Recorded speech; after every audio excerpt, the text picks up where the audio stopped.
everybody, this video is going to walk you step by step with me making my exchange prints. The reason I'm doing a third video is there's a lot of moving components to this element. We've got the gel printing plate, you have good trash, and you have your stamps that you're going to carve out of your Speedy Carve material. There's lots of options there, but the main thing is bleed prints, no margins, have to have at least 3 layerings happening. Not just elements stamped separately on the page, have to have at least 3 colors, and you have to control the values similar to what you did in the last project so that things aren't fighting each other. So you can see those 3 layers and go from very, very subtle to very dark for probably your stamps, which you're going to print last. Just know that the stamps that create the narrative are really the most important element in the print, so it's important that they really show. Also, that the good trash is supposed to be just a textural element, so don't stress too much about your choice of good trash or even how you use it. It should be easily seen in your print, but it doesn't have to have it doesn't have to necessarily add to the narrative element or have a realistic kind of figural mark to it or anything. It can just be texture or pattern. So please don't stress about that part of it. Okay, so I'm going to show you some samples, and then I'm going to walk you through and show you in a much briefer manner, I hope, how I'm making the prints and the kind of thing that you should follow to do this and to make successful prints for the exchange. There's 2 weeks for this project. This first week is when you're going to be making practice prints. So I want to see you playing around with color, playing around with stamping, either using stamping to remove color off of the gel plate or to add it or to stamp directly on the piece of paper. Change around the compositions with the idea that you want to come up with the best composition or the best couple of compositions, and then that's basically what you're going to stick with when you make your exchange prints. I'm not looking for prints that are all the same. This isn't an addition. There can be some variation with them, but you'll be most successful in your project if you nail down a composition and then you generally stick with that. So that's what the first week is about. The second week is about going into production and printing those prints that you're then going to mail to me. So you're going to have a deadline to upload for peer feedback, but the grading I'm going to do from the actual prints. So you have to mail me the prints in a regular legal or regular sized envelope and include a self-addressed stamped envelope, and I will mail you the swapped prints back. So you're turning in 10 and you're going to get 10 back. I'm going to keep one of your prints for the HSU collection, so I have this really great collection of what everybody did, but everyone's getting one of my prints, so that's going to kind of swap and take the place of the one that's going into the collection. So you'll submit 10 prints, I'm going to grade them from the actual prints, and then you're going to get 10 back in the mail. So there is a postmark deadline for participating in the exchange. If you miss that postcard deadline, I'm going to give you a couple days leeway so that the prints can get to me. But if you really miss it, you will miss the exchange, but your prints would still be graded, and I will just mail you all your prints back. Okay, so if you have any questions about how that's going to work, be sure you contact me. Okay, let's get into this. Okay, so you're required to use your gel printing plate. You're required to have your stamps that you did. You have to have 3. I decided after that other video that I really liked these, and that I chose one of my ones I made for the other video to incorporate, and that worked better. Even though I had made other ones, I really like the scale shift with that. And then of course you need your paper. You're going to be turning in 10 prints, but as you know by now, you often have to print more than 10 to get 10 good ones. So I suggest at least double 20 sheets of paper so that you have enough room to make your practice prints, actually more than 20 sheets probably, and then the prints for the exchange. You can use different types of paper. So if you use the Yasutomo paper as well as the other mulberry paper that you have, that's totally fine. They can be on different paper. Remember that you're doing bleed prints, so there should be no margins. The image should go right off the edge, so to speak. That doesn't mean that you might not have white, and that would be okay if it works. If it works for the image, that's fine. But basically, the piece of paper is the whole image area. So you have to address the composition to work for that whole piece of paper. Remember for craft that if you do get it wet, it will buckle. That's not good. That's really bad in terms of craft. Also, if you've been struggling a little bit with cutting your paper nice and evenly, work on that, because that's a huge thing for craft, especially with a bleed print. And yeah, so when you do your practice prints, you're figuring out which composition works the best, which value range. This has a nicer range of values that I have this good trash stuff happening in the back, but it's very, very light, and then I slowly get darker and darker with my stamps, and that works really well. It works well here, but everything is just a little bit darker. It's a little bit, louder, more cacophony happening with that. Every single print has to have all, I guess it's 5 things. I have to see a gel plate with using your good trash. So this is the gel plate with the good trash printing here. My assumption is that will be your background. And then you have to show all 3 stamps. So this print doesn't have that, because this is the same stamp, stamped twice, which you can do. And then this stamp. So that's only 2 stamps, so it's missing a stamp. Sometimes when you do your first run, or what I'm considering is the best thing to do, is to start with your gel printing plate. Remember, don't get too dark. This is way too dark. You want something very, very light to start with. Remember that, let me see if I can find an example, sorry. Remember that you can print on the back. I know I've shown you this multiple times, and let it kind of show very subtly in the back. You can also use one of your stamps. I don't want you to use all 3 of them, to take ink off of the printing plate, right, off the gel plate. Ink this up and then stamp a clean stamp, and of course it will remove ink and you can get a look like this. That's great. I want you to only do that with 1 stamp. You could then repeat that stamp, which I did here, and print it positive again. Okay, so these that I did, as I've mentioned a few times now in the videos, are very abstract. So my composition really had to do with how the negative space, the repetition, the value use, everything else. And that's why I made stamps like this in my example for you, because they are unidirectional, basically. They have to go a certain way. So I've started printing for the exchange, and currently my prints look like this. Notice they're all very similar, but there's definitely variation. So these are monoprints. They're not all the same. They're not an addition, but there's definitely similarities here. What I did is these currently have 2 runs on them. I used my gel plate, and I used my good trash, which is this thing, and I used it to stamp on the gel plate. Very, very, very light color. I was using grays and tans, and some prints have a little more yellow in them than others, and I was removing the ink and very lightly adding some ink. Then I went in with this gray, as you can see, and inked this up and then set it down like this and printed it like this, upside down on my piece of paper. And I did that with all of them. And I generally place this in the same sort of spot, trying to set up a 1/3, 2/3 sort of dynamic. My thinking is, and from my samples that I've done, that my figure is going to kind of go here, and this other piece is probably going to go here, or maybe they're going to go like this. So I wanted to set up a background that would allow me to do that, and I've done practice ones to figure that out. Just want to show you how very light this is. I'm using the mulberry paper, which of course is this really beautiful natural tan buff sort of color.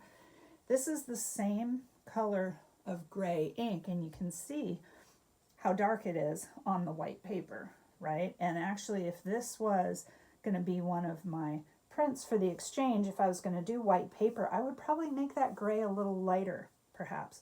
But notice, of course, I get much less contrast with that same color of ink on the buff paper.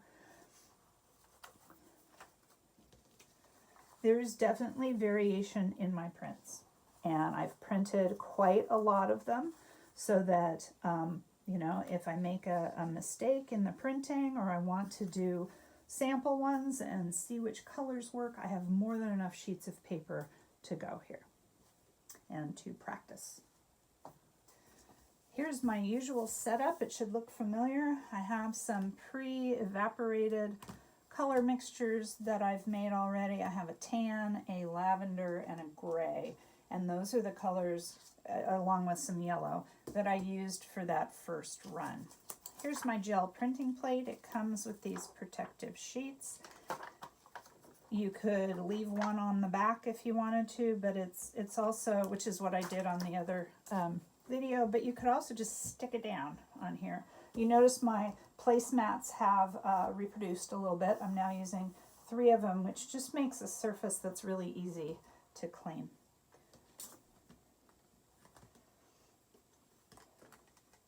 I'm going to be printing very, very lightly and using just really small amounts of ink. So not only is the color light, but I'm going to be inking very light. So I don't mind if they mix a little bit. I'm going to mix them on the plate anyway.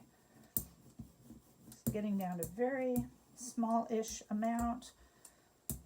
Roll it on here. It's very hard to see. It's very, very light. That's what you want. If you can see, if you can see the color, I mean, depending what color you do, but it's probably too dark if you can really see it easily. And then I'm going to use one of my stamps to remove some of the ink. And I'm also going to go in with my trash. I really like this section that has these bigger sorts of dots. You probably can't see it in the video, but I can actually kind of see what's going on here because of the raking light. Okay, so printing on the smooth side, as usual. This really won't fit this way because even though these say they're 3 by 5, they're really like 2 7/8 or something. So you can't just print this once. You're going to have to print it more than once. So going in on a diagonal, I really just use my hands because it takes the lightest pressure. You don't need your spoon or your baren. And you can see, I can see the stamps on there. Yes, it's very light. I'm going to add a little more ink, but that looks great. And then I could come in and kind of take care of the other side. So it's definitely on the light side. I'd probably do a little bit more on that one. The idea for the first run is I want not prints that all look exactly the same. There's going to be some variation, but I definitely want variation in, or I'm sorry, I want consistency in how light or dark they are, and so and the kind of marks, and so these definitely have that. So very light amounts of color. Sometimes I'm adding a little bit more of the lavender, and sometimes I'm using more gray, but they're all in that same ballpark.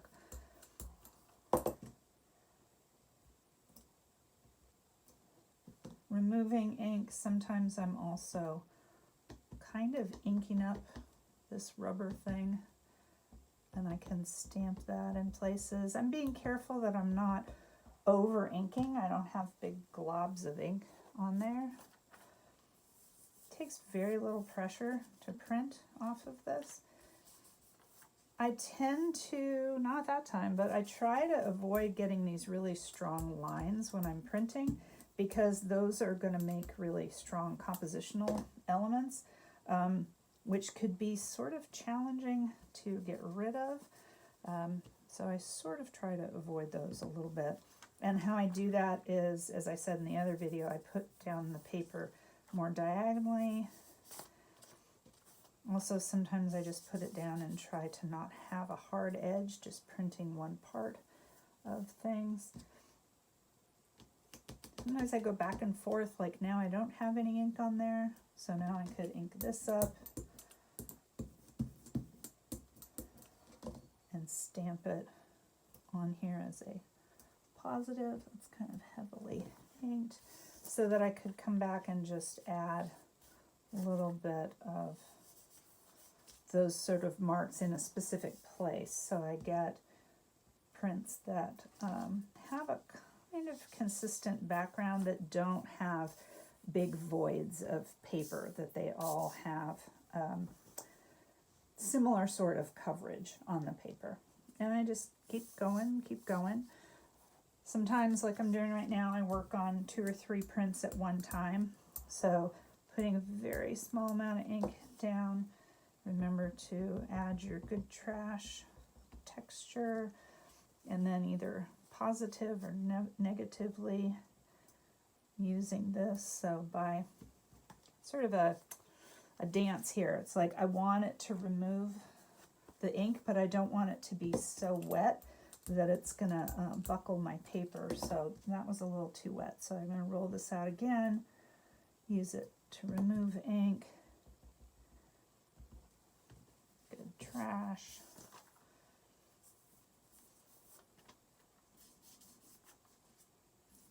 Get a good amount of marks over the whole thing. And so that's what I'd recommend for a first run. Very, very light, very light.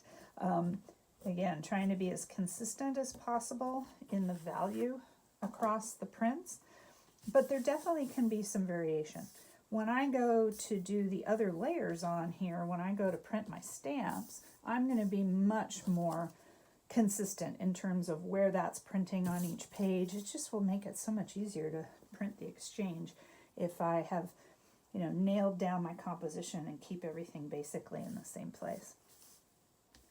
So as a little bit of a variation, because these actually technically are not my exchange prints. Those, I've already printed the first 2 layers. This is just to show you. I'm going to come in with this and say print this with the lavender. You can, of course, print these just fine upside down like that.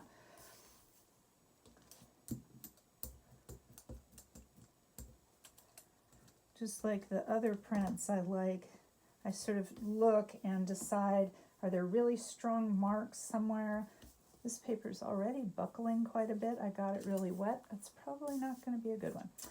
So I look at this and I see, are there voids somewhere? Like there's already a pretty strong printing of this right there, so I'm not going to put it on top of that. I might put it over here.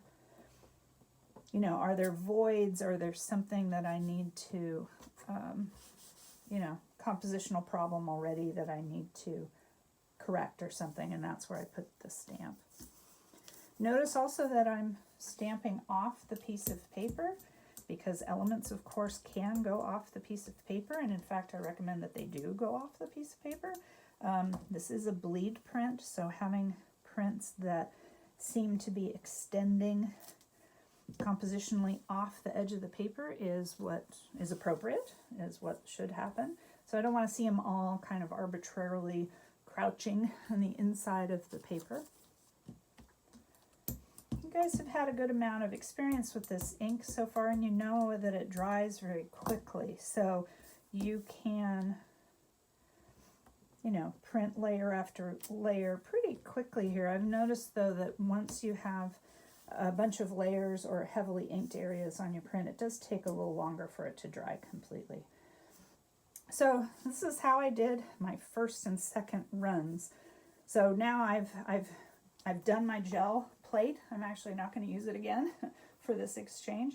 And I've done one of my stamps. So the only thing I have left to do is print my 2 other stamps. Although I might come in and print this again at the end. Like print these, maybe then see, I'm not sure how I'm going to do this yet. I lied when I said I did. I'm not sure. Print these, and then I might realize that I have some sort of compositional issue, and maybe I will come in and print this again, maybe lighter. So when you do this first run or first 2 runs, or what I'm calling background for this, I already have 2 or more colors going on. These are going to be inked in 2 more colors. So I've met all the color requirements. The bleed requirement is already done. Now I just focus on that final stamping and final compositions, and I'm in good shape. So here's some of my practice prints, and I tried to do a bunch of things. First of all, I've dialed in how I like the background, so that's fine. I don't see it very much on this one, so I want to make sure that I am seeing, oh, that's because it doesn't have the stamp of that, okay. But I really like seeing the stamp of this in the background, so I'm going to stick with that. I tried using a couple of these other stamps that I had made just to see if I really was sure that I didn't like them, and I'm sure. So I tried that, and that didn't really work. I also tried with this that I printed this hand stamp that has the hand and the flower virus on it. I tried printing it in one color, and then I thought, well, I'm going to try something else, and so I tried printing it with tapping in pink on it, and I liked that a lot because it's one stamp, but it gives me the look of like it's two stamps, so I kind of like that. Also, I like that I get another color in there. I'd already decided, like back when I was designing the stamps, that this figure was going to be like my key block, the most important, so it's going to be printed the darkest. I hadn't decided on blue, and I'm still not sure. This is just a practice. I did make it, I mixed it with some raw umber. You could mix a little black, so I did take the phthalo green blue down a little notch, so it's not quite as bright, and I like that. And then I knew that this stamp was going to be a secondary player, so it's a medium value. So that I had already kind of decided, just based on where do these function in my story. That just seemed to make the most sense. The virus, which is important, of course, for the story, but definitely shows as a really light value. I still might come in and stamp it again in a medium value somewhere, but I haven't really quite decided on that. I also realized I had printed a handful where my figure was over here on the right hand side of my print, and realized that my figure really looks like they're looking over this way. And when I do this, it sort of doesn't make sense, like they're not looking at that. So I shifted it and put the figure over here on this side, and that made more sense because it seemed now like the person's direction and how they're looking and how that diagonal of their elbow is pointing more in this direction, and that I liked how that was working better. So I had done these. I thought, well, what if one's coming down from the sky? You know, just changing it up and seeing how it works. So I got to this sort of point, and then I realized, wait a minute, what am I not really doing? And I realized that what I was not doing is repeating my stamps. So I did two of my figure, and I like how that works. I also went in and stamped this again up there. So it's here in the background in the really light gray, and then of course it's brought back again in a more medium value. And then I repeated my hand. So it's yellow with the pink tapped in. I stamped it here, here, and then here. And I began to really like this, although things are very overlapping and I'm losing some of that clarity that I like with these, where you really see the face and that really becomes a focal point. So I decided, what have I not tried? What compositional things have I not tried? And I thought, bring back the idea of having the hand come from outer space. and what if I repeat it like this? I really like this one. I really like what this starts to do because it's enclosing the figure. It's repeating the idea of a hand. And of course, with social distancing, we're not touching like we used to. And of course, there's danger in touching. So I really, really like narratively how the pieces are working here, right? The person, of course, has his hand up to his face or her face, and the hands at the top. I'm liking that. As far as getting my idea across and my theme across, this composition works the best out of all of these. So this is what I want you guys to be doing with your practice prints, figuring this out. What's the best orientation? It was hard with this. I love this block, and to crop it and not print the whole thing, it's sort of like, but it works the best, and I'm not ruining this. I could still stamp this on other stuff. So you guys are not printing an edition. However, you're going to have, and it'll be much easier on you if you decide to basically repeat a really solid composition that you come up with. So there's going to be some variation in my printing of this because I'm not going to set up any sort of jig to remind me of where this is exactly going to be. I'm going to kind of eyeball it. So there'll be some motion and some difference. And of course my backgrounds, which, you know, I showed you some of them, they're already a lot more variation than these ones that I showed you very quickly. And they're a little darker. So the elements are going to play a little bit differently than they had on this. But this is what I want you to work out with your practice prints, and this is really fun. So just get some ink out. I tend to, as you saw with this, just go with the primaries. It's easy. Just think of value. And then, yeah, so now I can move forward with my printing of the set of prints that I'm going to swap with you guys. So this is a good productive printing session. So if you have any questions, please ask me. I know this project has a lot of parts to it. It's much more complicated. We're getting more layering, more control of value than we've done. Everything builds on what you've learned before. So just keep all of that in mind. And I have outlined all the requirements on the project sheet. But if it's confusing, just come to Zoom Lab or email me, and yeah, I'll help you out with this. Okay, so have fun with this. It's supposed to be fun. It's supposed to be about layering and just learning how to use different kinds of print elements together.